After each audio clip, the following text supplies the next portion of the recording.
Saludos, apasionados de la historia. Hoy vamos a sumergirnos en la vida de Don Carlos de Austria, príncipe de Asturias, y una de las figuras más enigmáticas de la historia española. Heredero de Felipe II, estaba destinado a gobernar uno de los imperios más vastos del siglo XVI. Sin embargo, su vida estuvo marcada por escándalos y misterios. ¿Es verdad que Don Carlos disfrutaba quemando liebres vivas? ¿Son ciertas las acusaciones de traición contra su padre? Y lo más intrigante, ¿qué misterios rodearon su prematura muerte? Acompáñennos en este viaje por la historia para descubrir los secretos más oscuros de Don Carlos. La llegada de Carlos de Austria al mundo en la transición de la madrugada del 8 al 9 de julio de 1545, en Valladolid, fue inicialmente un motivo de inmensa felicidad y alivio para la corte española.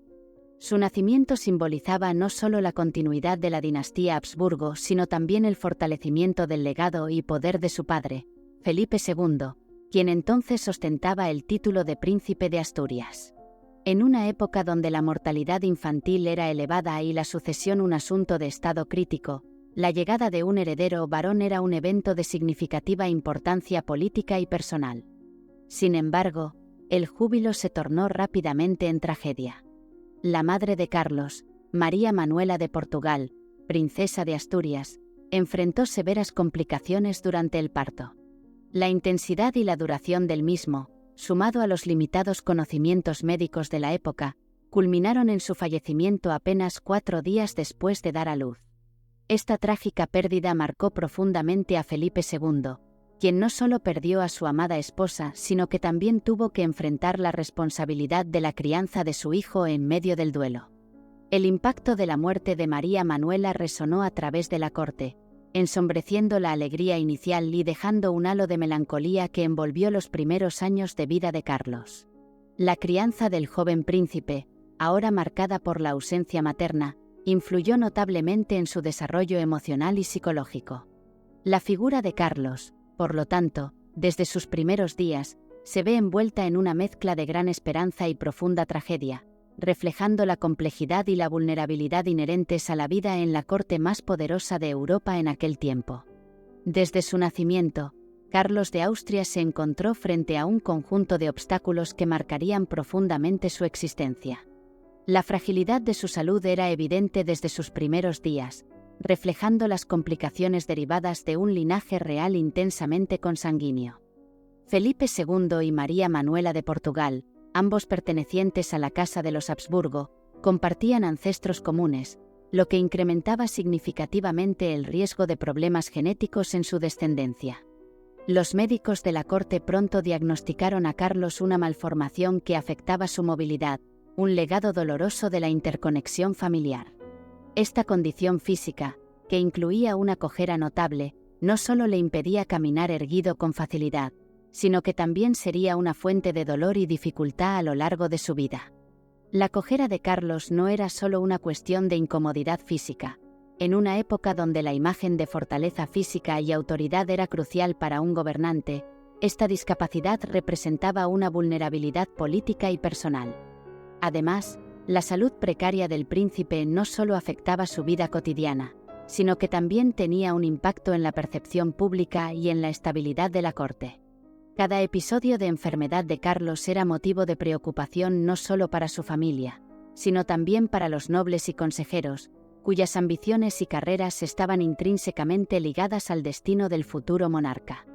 El tratamiento de sus dolencias era otro asunto de importancia, con médicos y curanderos ofreciendo una variedad de remedios y tratamientos, muchos de los cuales reflejaban el limitado entendimiento médico de la época y a veces exacerbaban sus problemas. En este entorno, la vida de Carlos se desarrollaba bajo la sombra de su frágil salud, marcando cada paso hacia su futuro incierto como heredero de uno de los tronos más poderosos de Europa. Los desafíos de Carlos de Austria no se limitaban a su condición física. También enfrentaba significativas barreras mentales y emocionales que afectaron su desarrollo personal y educativo desde una temprana edad. Estos problemas cognitivos y de comunicación complicaron su aprendizaje, a tal punto que no habló hasta los 3 años y durante toda su vida luchó con una tartamudez que exacerbaba su timidez y retraimiento. Esta dificultad para expresarse claramente, sumada a su discapacidad física, contribuyó a que Carlos desarrollara una personalidad introspectiva y en ocasiones desconfiada. La relación con su padre, Felipe II, se vio particularmente afectada por estos desafíos. Dado que el rey estaba frecuentemente absorto en las innumerables responsabilidades de gobernar uno de los imperios más vastos de la época, sus encuentros con Carlos eran escasos y a menudo marcados por una barrera emocional considerable. Esta falta de conexión paterna probablemente acentuó el aislamiento del príncipe y su dificultad para forjar relaciones personales estables. En el ámbito educativo, Carlos contó con la guía de Juan de Mañatones y Honorato de Juan, ambos encargados de su formación académica. Sin embargo, el proceso de aprendizaje fue arduo. A pesar de los esfuerzos de sus maestros, el príncipe enfrentó obstáculos significativos para dominar habilidades básicas como la lectura y la escritura. Estas dificultades no solo reflejaban sus problemas cognitivos, sino que también resaltaban las limitaciones de los métodos pedagógicos de la época, los cuales no estaban adaptados para atender a niños con necesidades especiales. Los relatos sobre el comportamiento de Carlos de Austria en su infancia y adolescencia sugieren una naturaleza profundamente perturbada. Las anécdotas de su crueldad hacia los animales y las personas son particularmente alarmantes y reflejan una falta de empatía y control que es típicamente atípica, incluso para los estándares de una época menos sensible a los derechos de los animales y la dignidad humana. El hecho de que disfrutara asando liebres vivas y que cegara a los caballos del establo real son ejemplos de un comportamiento extremadamente violento y cruel que, sin duda, generó alarma y repulsión en la corte. Tales actos no solo reflejan una indiferencia hacia el sufrimiento ajeno, sino también una inclinación hacia la violencia que es difícil de comprender y aceptar, especialmente en un heredero al trono. A los 11 años, Carlos llevó su comportamiento a un nivel aún más perturbador al hacer azotar a una muchacha simplemente por su propia diversión sádica. Este acto, más allá de su inherente crueldad, fue tratado con una inquietante frivolidad por parte de la corte, ya que se resolvió con una compensación mínima al padre de la víctima, lo que subraya la profunda desigualdad y la falta de justicia prevalente en la sociedad de la época. Estos comportamientos plantean interrogantes significativos sobre la salud mental de Carlos y la influencia de su entorno en su desarrollo psicológico. La falta de una figura paternal constante y afectuosa, combinada con la indulgencia de una corte que a menudo evitaba confrontar sus desvíos debido a su posición, pudo haber contribuido a un sentido distorsionado de impunidad y una falta de límites claros. Además, es probable que sus condiciones físicas y las frustraciones derivadas de ellas hayan exacerbado su tendencia a la crueldad, como una forma perversa de ejercer poder y control cuando se sentía impotente en otros aspectos de su vida. El rol de Leonor de Mascareñas en la vida de Carlos de Austria fue crucial, especialmente en sus primeros años, marcados por la pérdida temprana de su madre, María Manuela de Portugal. Leonor, una dama de confianza que previamente había servido como niñera del propio Felipe II, fue seleccionada por el monarca para cuidar de su hijo, proporcionando así un vínculo de continuidad y seguridad emocional en la corte real. La elección de Leonor refleja el deseo de Felipe II de rodear a Carlos de figuras estables y de confianza, en un intento por proporcionarle un ambiente de crecimiento lo más saludable posible dada la ausencia materna. Leonor no solo era profundamente leal a la familia real, sino que también poseía la experiencia y la sensibilidad necesarias para manejar las complejidades que implicaba cuidar de un infante que enfrentaba serios desafíos físicos y emocionales desde su nacimiento. En un entorno cortesano lleno de intrigas y tensiones políticas, la presencia de una figura maternal como Leonor pudo haber sido un consuelo significativo para el joven Carlos. Ella no solo se encargaba de su bienestar diario, sino que también proporcionaba un sentido de normalidad y afecto maternal, factores esenciales para cualquier niño, pero especialmente para uno en su posición. Además, su experiencia previa cuidando a Felipe II le permitía entender mejor las expectativas y presiones que eventualmente enfrentaría Carlos como príncipe heredero. Este arreglo también indica cómo las responsabilidades perentales en la alta nobleza y la realeza a menudo recaían en figuras contratadas o asignadas, más que en los propios padres, una práctica común en las cortes europeas de la época. En el caso de Carlos, tener a alguien como Leonor, en quien su padre confiaba implícitamente, aseguraba que, a pesar de las circunstancias adversas de su infancia, recibía cuidados y atención que buscaban mimetizar, hasta donde fuera posible, el amor y la guía de una madre. La transición en los cuidadores de Carlos de Austria refleja un patrón de cambio y ajuste constante en su entorno inmediato, un factor que sin duda influyó en su desarrollo emocional y personal. Después de recibir la atención inicial de Leonor de Mascareñas, el joven príncipe fue posteriormente puesto bajo el cuidado de sus tías, María y Juana de Austria. Estas mujeres, hermanas de Felipe II, asumieron un papel maternal y protector con Carlos, rodeándolo de atenciones y proporcionándole un entorno afectivo y estable. Juana de Austria, en particular, desempeñó un papel significativo en la vida de Carlos durante su niñez. Como su compañera de juegos, Juana no solo era una figura cuidadora, sino también una amiga y confidente para el joven príncipe. Su presencia y apoyo jugaron un papel crucial en algunos de los años formativos de Carlos, ofreciéndole un semblante de normalidad y cariño fraternal. Sin embargo, la estabilidad emocional que estas figuras proporcionaron fue interrumpida por los matrimonios de ambas princesas. María de Austria se casó con el archiduque Maximiliano II, y tras su partida, Juana asumió un papel más central en la vida de Carlos. Pero esta fase también fue efímera.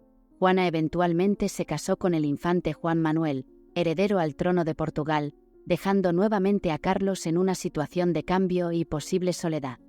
Estos constantes cambios en las figuras de apego podrían haber contribuido a la complejidad de los problemas emocionales y de comportamiento de Carlos.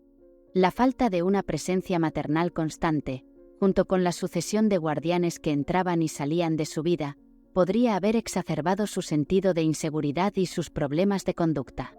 Cada transición representaba una ruptura en su entorno afectivo, lo que puede ser especialmente desafiante para un niño con dificultades emocionales y físicas preexistentes. El papel de Juana, en particular, resalta la importancia de la continuidad y el apoyo emocional en el desarrollo de los niños, especialmente aquellos en posiciones de poder y expectativa, donde las presiones son excepcionalmente altas.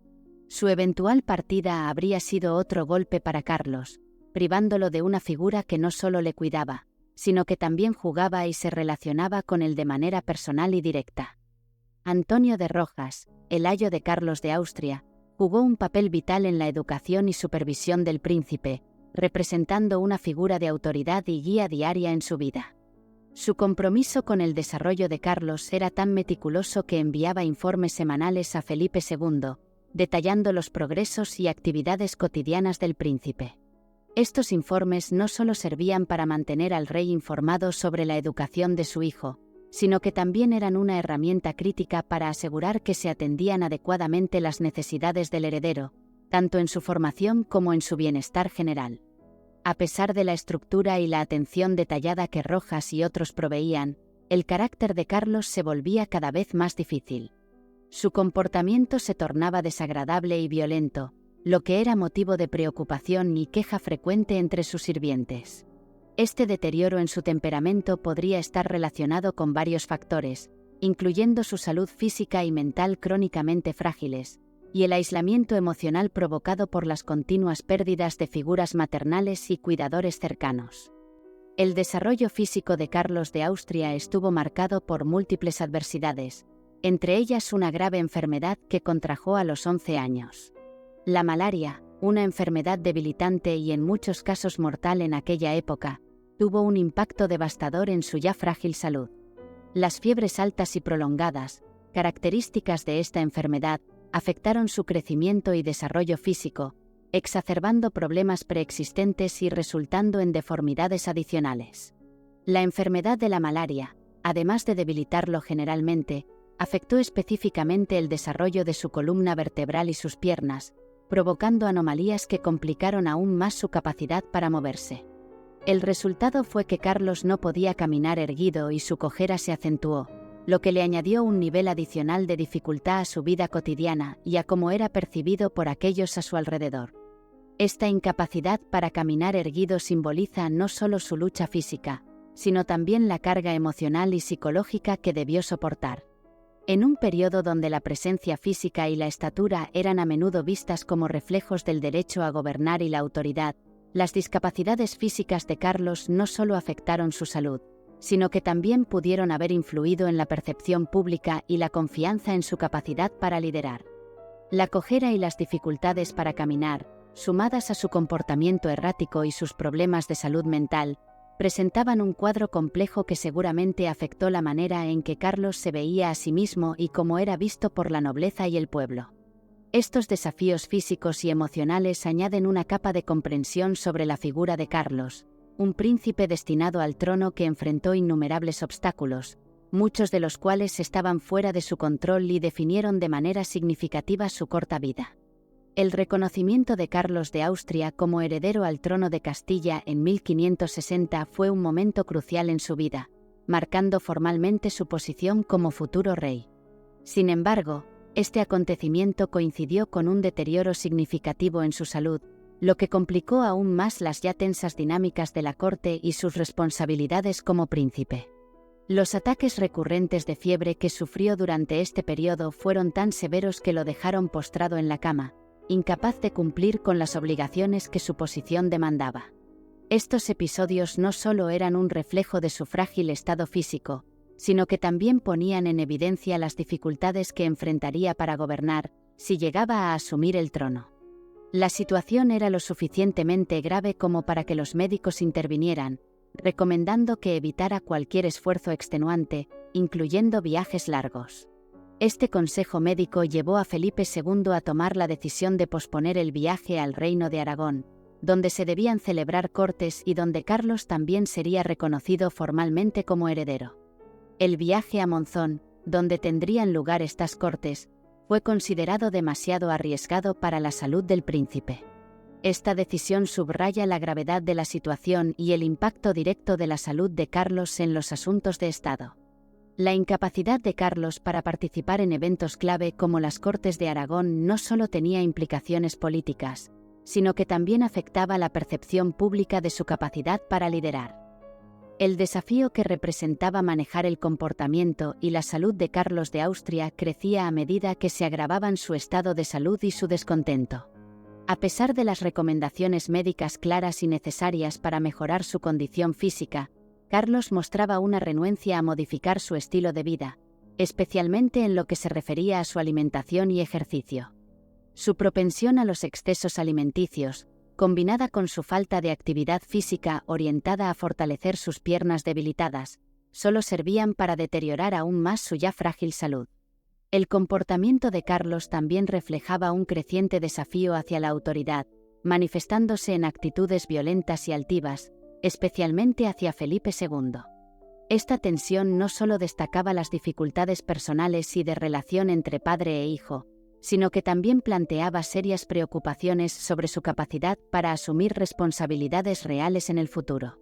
Sin embargo, en medio de estos desafíos, Felipe II aún mantenía la esperanza y la confianza en que, con el tiempo, su hijo superaría estas dificultades y estaría a la altura de las circunstancias como líder del imperio.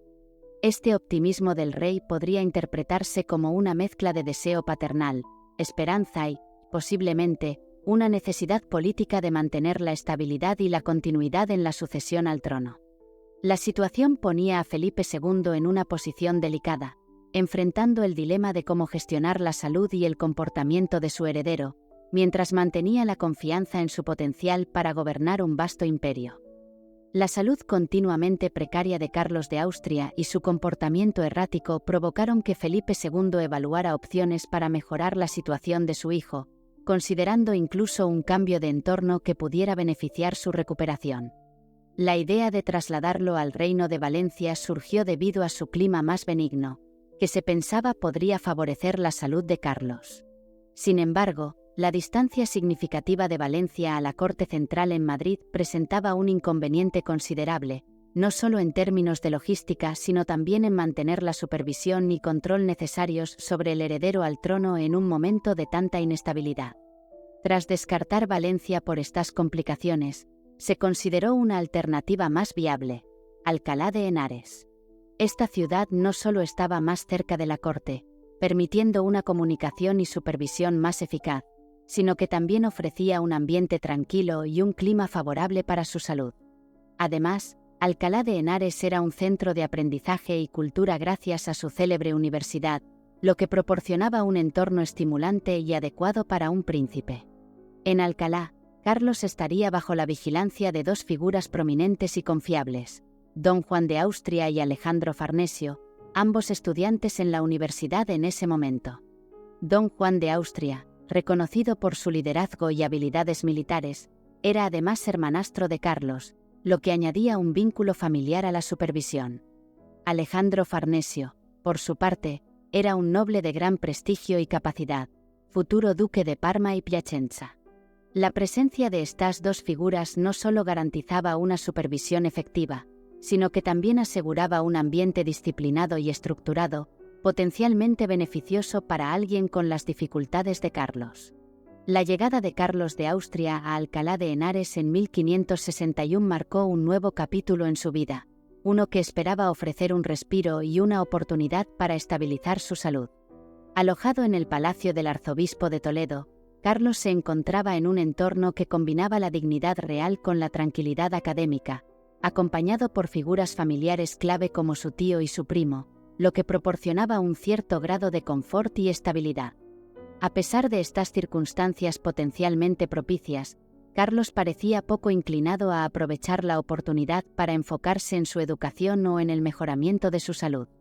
Su desinterés en los estudios y la continuación de sus hábitos de excesos revelan una lucha interna y una falta de autocontrol que solo contribuían a deteriorar su ya frágil constitución. Estos comportamientos pueden ser vistos como manifestaciones de sus frustraciones y de la presión de las expectativas que pesaban sobre él como heredero al trono. Sin embargo, un aspecto positivo de su estancia en Alcalá fue la aparente mejora en su salud física, particularmente la ausencia de nuevos ataques de fiebres, lo cual podría atribuirse a la combinación de un clima más saludable y la relativa calma del ambiente. Este respiro de las fiebres no solo proporcionaba un alivio físico, sino que también ofrecía una oportunidad para que Carlos estabilizara su salud a largo plazo, aunque su falta de compromiso con un estilo de vida saludable seguía siendo un obstáculo considerable. El 19 de abril de 1562, la ya complicada vida de Carlos de Austria tomó un giro dramáticamente sombrío debido a un grave accidente.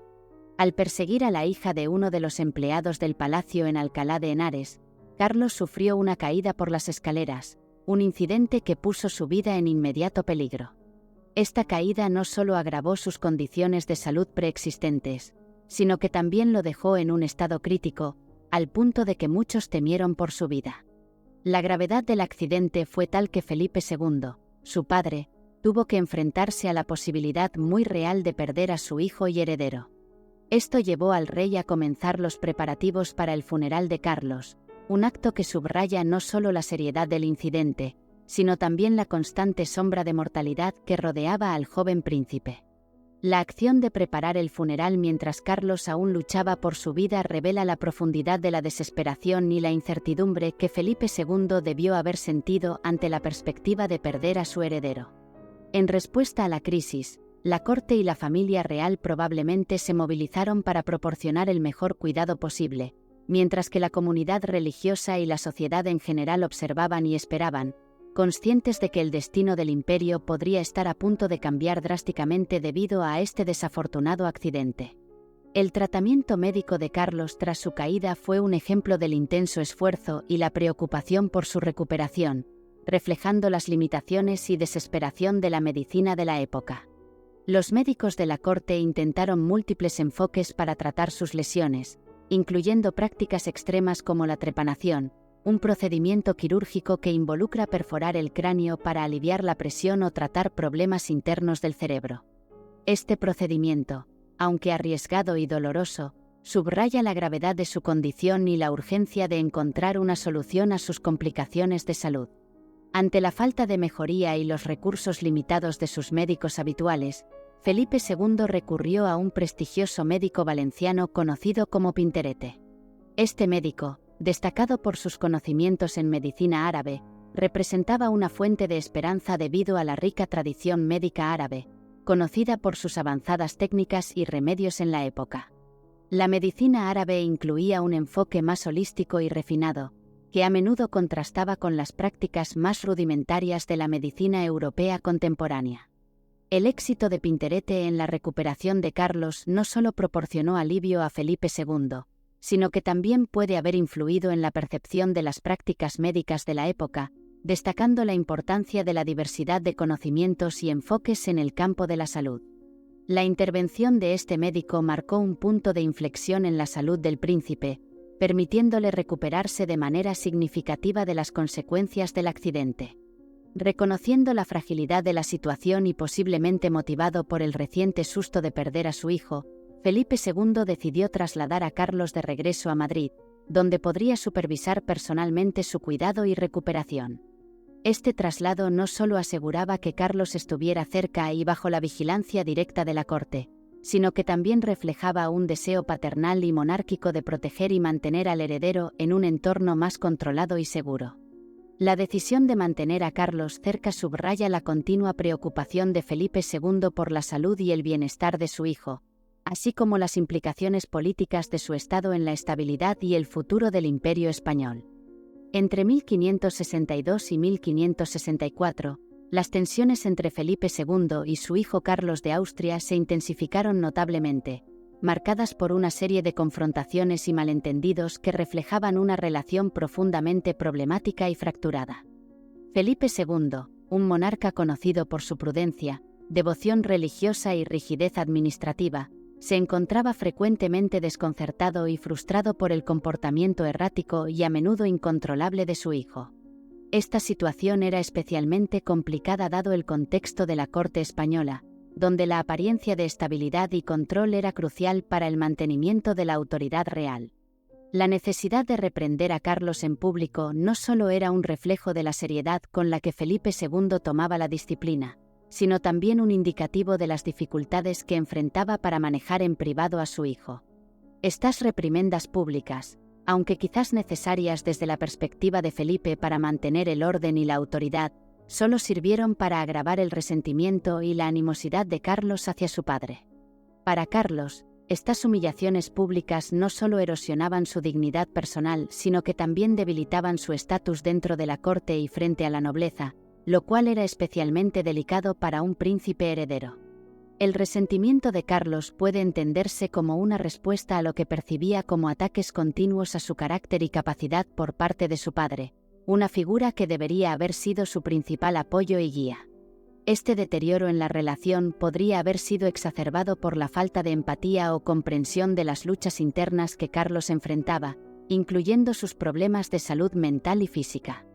Felipe II, por su parte, podría haber visto estas medidas como necesarias para preparar a Carlos para los rigores de la monarquía, subestimando quizás la profundidad de los problemas de su hijo y el efecto contraproducente que sus métodos disciplinarios podrían tener. A medida que Carlos de Austria se acercaba a la veintena en 1564, su deseo de asumir roles más significativos dentro de la administración del reino se hizo más evidente y conflictivo. Frustrado por la falta de responsabilidades formales y deseoso de demostrar su valía, Carlos comenzó a protestar por su exclusión de los asuntos de gobierno. Esta situación reflejaba no solo sus aspiraciones personales, sino también la tradicional expectativa de que los príncipes herederos participaran en el gobierno como parte de su preparación para el trono. Sin embargo, Felipe II se mostraba reticente a concederle a Carlos un papel destacado en la administración del imperio. Las dudas del monarca respecto a la capacidad de su hijo eran profundas y estaban influenciadas por el comportamiento previo de Carlos y sus evidentes problemas de salud mental y física.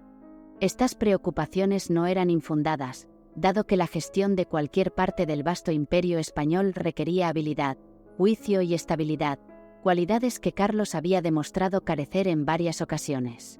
Un ejemplo claro de la falta de confianza de Felipe II en su hijo fue el incidente de 1559, cuando inicialmente prometió a sus súbditos de Flandes que enviaría a Carlos como gobernador. Esta promesa reflejaba una estrategia típica de involucrar a herederos en el gobierno de territorios importantes como parte de su desarrollo. Sin embargo, dada la complicada situación política y social en Flandes, un área crítica pero turbulenta del imperio, Felipe finalmente optó por enviar a Luis de Requesens en lugar de su hijo. Este cambio de decisión no solo fue un movimiento prudente considerando la inestabilidad de Flandes, sino que también subrayó la desconfianza del rey hacia la habilidad de Carlos para manejar tales responsabilidades. La concesión de Felipe II de nombrar a Carlos de Austria consejero de Estado en un intento de aplacar su frustración y deseo de participación en los asuntos del reino fue un gesto que, paradójicamente, exacerbó aún más las tensiones entre padre e hijo. Carlos, ansioso por ejercer una influencia real y significativa, vio este nombramiento como insuficiente y posiblemente como un gesto simbólico más que como una verdadera inclusión en la toma de decisiones del gobierno. La realización de Carlos de que el Consejo de Estado funcionaba más como un órgano consultivo que como una entidad con poder ejecutivo real lo llevó a sentirse marginalizado y subestimado. En su perspectiva, esta posición no le otorgaba la autoridad ni la autonomía que él esperaba y deseaba. Este sentimiento de estar siendo apartado de la verdadera toma de decisiones, donde las decisiones críticas continuaban siendo tomadas por Felipe II, solo incrementó su ira y su percepción de que su padre dudaba de su capacidad. La frustración de Carlos se enmarcaba dentro de una relación ya compleja y cargada de desconfianza mutua y desencuentros. Para un joven príncipe que ya se sentía incomprendido y mal valorado, esta situación pudo haber parecido una confirmación de sus temores y resentimientos hacia la figura paternal y monárquica de Felipe II, quien, por su parte, seguía caminando sobre la cuerda floja al tratar de mantener la estabilidad del reino mientras gestionaba las expectativas y las limitaciones de su heredero. El viaje de Felipe II a Aragón en 1564 y el fracaso en conseguir el reconocimiento de Carlos como heredero al trono por parte de las Cortes de Aragón representaron otro punto de fricción significativo entre el rey y su hijo. La decisión de no enviar a Carlos en persona fue vista por los nobles aragoneses como una falta de respeto, y esta percepción complicó los esfuerzos de Felipe II para asegurar un apoyo formal a la sucesión de su hijo. Este incidente no solo reflejaba las complejidades de la política interna y la importancia de las presencias personales en los rituales de poder, sino también la delicada posición de Carlos dentro de la estructura política del imperio. Carlos, por su parte, vio este fracaso como una consecuencia directa de las acciones, o inacciones, de su padre, aumentando su resentimiento y percepción de que Felipe II no hacía lo suficiente para asegurar su posición como futuro monarca. Este incidente probablemente exacerbó las ya tensas relaciones entre padre e hijo, con Carlos sintiéndose marginado y subestimado en su papel de heredero. Además, la salud continuamente frágil de Carlos y las dudas sobre su capacidad para gobernar llevaron a Felipe II a tomar decisiones cautelosas respecto a los arreglos matrimoniales de su hijo.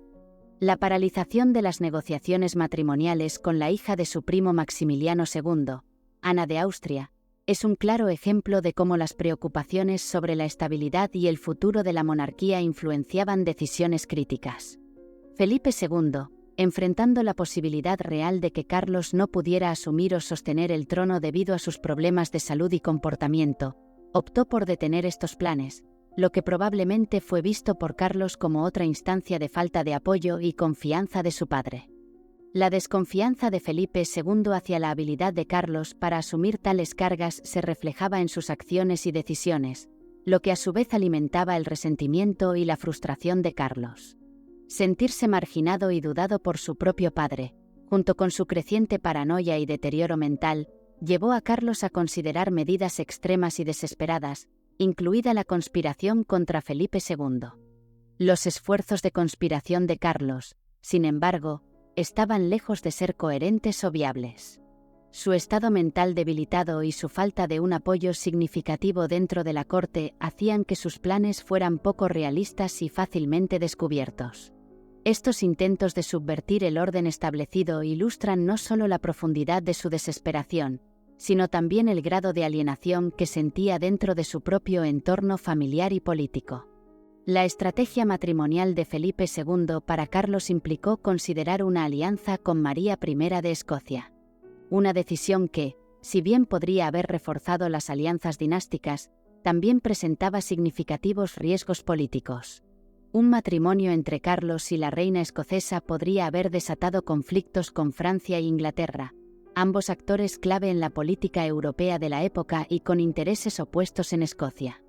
Además, tal alianza podría haber alarmado al Sacro Imperio Romano Germánico, preocupado por el crecimiento del poder Habsburgo en Europa. La combinación de estos riesgos políticos, junto con las crecientes dudas sobre la estabilidad mental y la capacidad de liderazgo de Carlos, llevó a Felipe II a enfriar progresivamente las negociaciones para este matrimonio. Esta decisión refleja la cautela con la que Felipe manejaba las políticas de alianza, equilibrando los beneficios diplomáticos con las potenciales repercusiones internacionales y las características personales de su hijo. Paralelamente, las aspiraciones de Carlos de gobernar los Países Bajos, un territorio de suma importancia para el Imperio español debido a su posición económica y estratégica, también se vieron frustradas. Felipe II había prometido inicialmente esta gobernación a Carlos en 1559, un gesto que probablemente tenía la intención de preparar al príncipe para responsabilidades mayores. Sin embargo, la creciente inestabilidad en los Países Bajos, marcada por tensiones religiosas y sociales, junto con las preocupaciones del monarca sobre la aptitud de Carlos para manejar tales desafíos, resultaron en el incumplimiento de esta promesa. La decisión de Felipe II de no convocar siquiera a Carlos para discutir la cuestión subraya la profunda desconfianza del rey en la capacidad de su hijo para asumir un rol de liderazgo efectivo y responsable. La desesperación de Carlos de Austria por el poco crédito y confianza que su padre, Felipe II, depositaba en él, alimentó una creciente frustración y resentimiento. El hecho de que Felipe II, aún relativamente joven y con muchos años potenciales de reinado por delante, solo exacerbaba la impaciencia de Carlos, quien se sentía cada vez más marginado y sin un rol significativo dentro de la monarquía. En su creciente descontento, Carlos no solo cuestionaba la autoridad y las decisiones de su padre, sino que también lo ridiculizaba comparándolo con su abuelo, el emperador Carlos I, conocido por su firmeza y capacidad de liderazgo. Estas burlas reflejaban no solo la amargura de Carlos hacia su situación, sino también su deseo de desafiar y socavar la imagen de su padre frente a la corte y quizás, en un intento por reivindicar su propio lugar como heredero legítimo. El acto de Carlos de acercarse a la puerta de la cámara donde se discutía la situación de los Países Bajos para espiar las conversaciones es una muestra de su desesperación por estar involucrado y su desconfianza hacia las decisiones que se tomaban sin su participación. Este gesto, cargado de desafío y desesperación, ilustra la profundidad de su alienación y su lucha por afirmar su relevancia en los asuntos del Estado, sintiéndose excluido de las deliberaciones críticas que afectaban directamente su futuro como gobernante. En este contexto de deterioro mental y emocional, Carlos no solo se volvió más impredecible, sino que también comenzó a concebir planes cada vez más audaces y desesperados para afirmar su autoridad y autonomía.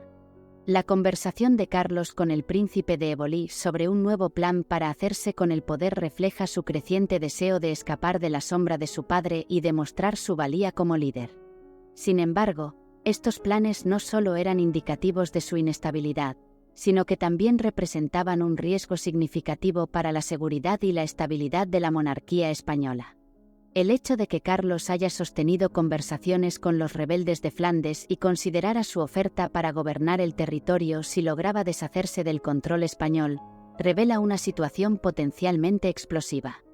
Flandes era una región crítica para el Imperio español, no solo económicamente, sino también como un punto focal de tensiones religiosas y políticas en la Europa del siglo XVI.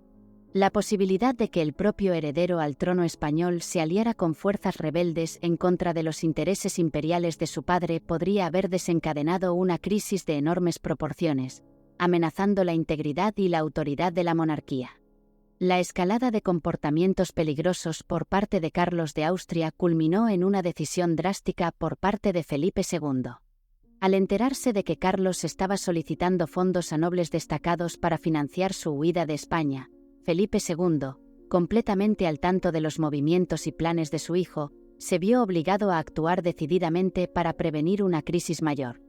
El 18 de enero de 1568, Felipe II informó al Consejo de Estado sobre la grave situación y tomó la medida de confinar a Carlos en sus aposentos. Este acto de encierro no solo buscaba impedir que Carlos llevara a cabo cualquier acción que pudiera desestabilizar la monarquía o dañar la reputación y la autoridad del imperio, sino que también reflejaba la profunda preocupación paternal y monárquica de Felipe II por la seguridad de su hijo y del reino. Durante su encierro, Carlos mostró signos de un mayor desequilibrio mental. Sus intentos repetidos de suicidio son indicativos de su profundo sufrimiento y desesperación, y subrayan la extrema seriedad de su estado psicológico. Estos actos desesperados obligaron a Felipe II a extremar las medidas de seguridad y vigilancia, en un intento por proteger la vida de su hijo a pesar de su conducta autodestructiva. Además, Carlos sufrió graves trastornos alimenticios durante su confinamiento, lo que agravó aún más su ya delicada salud. La combinación de estrés emocional, aislamiento y su estado físico y mental deteriorado llevó a un declive progresivo en su bienestar, culminando en una trágica figura que, aislada y controlada, se desvanecía lentamente. La detención del príncipe Carlos en el Alcázar provocó un murmullo constante de rumores y teorías en todas las cortes de Europa. En un continente donde la política se tejía con hilos de conspiración y alianzas, la repentina y misteriosa reclusión de un heredero al trono de una de las monarquías más poderosas no solo llamaba la atención, sino que invitaba a una miríada de especulaciones. Nadie podía o quería entender las razones de Felipe II, pues el monarca mantenía un silencio casi absoluto sobre la condición de su hijo. Este secreto bien guardado alimentaba la imaginación de los diplomáticos y nobles europeos, quienes debatían entre ellos si la causa era una intrigante maniobra política, una grave enfermedad mental no confesada, o incluso un conflicto interno tan profundo que amenazaba con desestabilizar la dinastía. En las oscuras esquinas de palacios extranjeros, se susurraban hipótesis sobre las verdaderas condiciones y el destino del príncipe, cada una añadiendo una capa más de misterio y urgencia al asunto. La imagen de un príncipe aislado, quizás enloquecido y definitivamente apartado, pintaba un cuadro de una monarquía en crisis. Felipe II, por su parte, aparecía como un enigma, un padre y monarca dispuesto a encerrar a su propio hijo por razones que el resto de Europa solo podía adivinar. Esta situación no solo alimentaba la percepción de una casa real dividida, sino que también invitaba a los enemigos del imperio a mirar con renovado interés hacia los asuntos internos de España, cada uno esperando aprovechar cualquier signo de debilidad. La muerte de Carlos de Austria el 29 de julio de 1568, a la temprana edad de 23 años, cerró un capítulo trágico y tumultuoso en la historia de la monarquía española. Si bien la versión oficial emitida por Felipe II atribuía su fallecimiento a causas naturales, reflejando su prolongado y delicado estado de salud, las circunstancias de su muerte estaban envueltas en suficiente misterio como para alimentar la especulación y el rumor en todas las cortes de Europa. El heredero al trono había pasado sus últimos meses en condiciones de aislamiento, con su comportamiento cada vez más errático y su salud mental y física en aparente declive. Esta situación, combinada con el historial de enfermedades, trastornos alimenticios y episodios de desesperación, proporcionaba una narrativa plausible para una muerte natural. Sin embargo, el secretismo y las acciones previas de Felipe II, incluyendo el encierro del príncipe, dejaban espacio para dudas y teorías alternativas. Los rumores podrían haber incluido especulaciones de envenenamiento, un asesinato encubierto ordenado por el rey o un suicidio. Cada una de estas teorías tendría implicaciones profundas no solo para la reputación de Felipe II, sino también para la estabilidad política de España. La falta de transparencia en el manejo de su enfermedad y muerte solo servía para alimentar estas teorías conspirativas. En el contexto europeo, la muerte de Carlos pudo haber sido vista como un alivio para algunos y una oportunidad para otros, dado que eliminaba la posibilidad de un futuro monarca potencialmente inestable y problemático. Sin embargo, para Felipe II, representaba tanto una tragedia personal como un desafío dinástico, poniendo fin a las esperanzas de que su primogénito pudiera continuar su legado. La muerte de Carlos de Austria bajo circunstancias tan misteriosas y controvertidas se convirtió en un catalizador para la intensificación de la leyenda negra y de la monarquía española. Este término se refiere a la narrativa desarrollada principalmente por los enemigos políticos de España, en particular durante las luchas religiosas y territoriales en Europa, que pintaba a España y a sus monarcas en los términos más negativos posibles. La leyenda negra se alimentó de relatos de tiranía, brutalidad y oscurantismo, y la sospechosa muerte de Carlos proporcionó un nuevo y potente ejemplo de supuesta crueldad e inmoralidad. Aunque la versión oficial afirmaba que Carlos había muerto de causas naturales, el contexto de su previo encierro y el aislamiento impuesto por Felipe II, junto con el historial de enfermedad mental y física del príncipe, dejaban mucho espacio para la especulación y la duda. La idea de que Felipe II podría haber tenido un papel en la muerte de su propio hijo, ya fuera directamente a través de un asesinato o indirectamente a través de negligencia o abuso, se convirtió en un elemento convincente para aquellos que deseaban pintar al rey como un tirano. Tales acusaciones eran manejadas hábilmente por rivales políticos y propagandistas, especialmente en regiones como los Países Bajos y en Inglaterra, donde España tenía intereses imperiales y enfrentaba resistencia. Para Felipe II, las repercusiones de la muerte de Carlos iban más allá del dolor personal y el drama familiar, tenían implicaciones políticas y diplomáticas significativas. La sombra de sospecha que cayó sobre él no solo afectó su imagen, sino que también fue utilizada como una herramienta por sus adversarios para debilitar la influencia española en Europa. Así, la muerte de Carlos no solo fue un trágico final para un joven príncipe marcado por la desgracia y el conflicto, sino que también se convirtió en un capítulo clave en la narrativa de la leyenda negra, que seguiría afectando la percepción de la monarquía española durante generaciones. La trama en torno a la muerte de Carlos de Austria, tejida con sombras y rumores, resonó a través de los corredores de Europa como un susurro oscuro y seductor. En los círculos protestantes, liderados por figuras como Guillermo de Orange, se susurraban historias de celos y traición, pintando a Felipe II no solo como un monarca, sino como un marido traicionado, cegado por la ira al descubrir una conexión prohibida entre su joven esposa, Isabel de Valois, y su propio hijo. Estos relatos, cargados de emociones viscerales y acusaciones impactantes, se difundían con la intención de manchar la reputación de la corona española, sugiriendo que los motivos detrás de la muerte de Carlos eran tan personales como políticos. Mientras tanto, Antonio Pérez, un exsecretario caído en desgracia y convertido en enemigo de Felipe, alimentaba la teoría de que el príncipe había sido silenciado permanentemente por medios aún más siniestros, el envenenamiento. Esta acusación encontraba eco entre aquellos predispuestos a creer lo peor del monarca español, presentando la corte de Felipe como un nido de conspiraciones y asesinatos. Ahora que ya conoces la historia de Carlos, no puedes perderte la de sus padres, Felipe II y María Manuela de Portugal. Descubre cómo sus vidas y decisiones modelaron el destino de Carlos. Estos relatos te ofrecerán una visión más amplia de las dinámicas de poder y las intrigas palaciegas de la época. No te los pierdas. Hasta la próxima.